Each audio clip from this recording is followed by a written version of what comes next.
If you're in the market for a tripod, there are a lot of options out there. You've got plastic tripods, aluminum tripods, carbon fiber tripods, and those bendy GorillaPods. Well, let me tell you, you don't need any of those. This is the last tripod you'll ever buy. It will outlast every camera you'll ever own. So stick around if you want to know why, or just go to the link in the description and order yourself a Slik Sprint Mini. I love shooting long exposures. Maybe I'm capturing an interior shot that I can't do handheld, or I'm purposely doing a long exposure to capture light streaks or stars. You need a tripod in situations like that, and you'll be able to capture stunning images if you have one handy. Don't waste your time clicking on videos or articles that tell you don't need a tripod. Sure, some cameras have amazing ISO performance.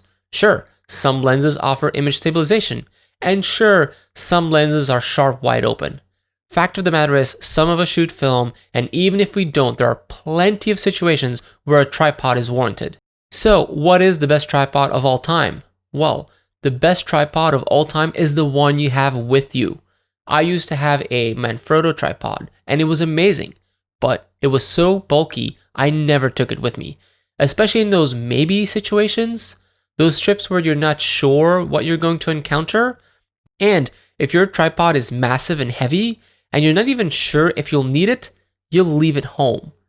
Tell me in the comments what tripod you currently have and whether you personally consider it to be big. So, are tiny tripods like GorillaPods the answer? Absolutely not. Although they're small, I've encountered plenty of situations where there wasn't a fence or a tree available to help me capture that perfect shot. There is no substitute for a real tripod that you can plant down anywhere.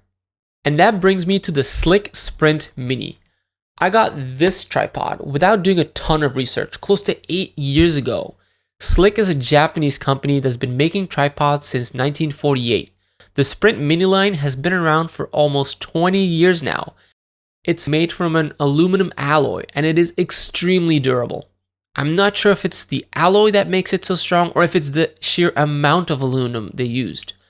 But I have put mine through hell and neglected it terribly.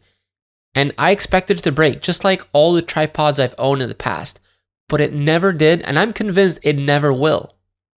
It's super compact with a folded length of only 13 inches, and it weighs just under 2 pounds.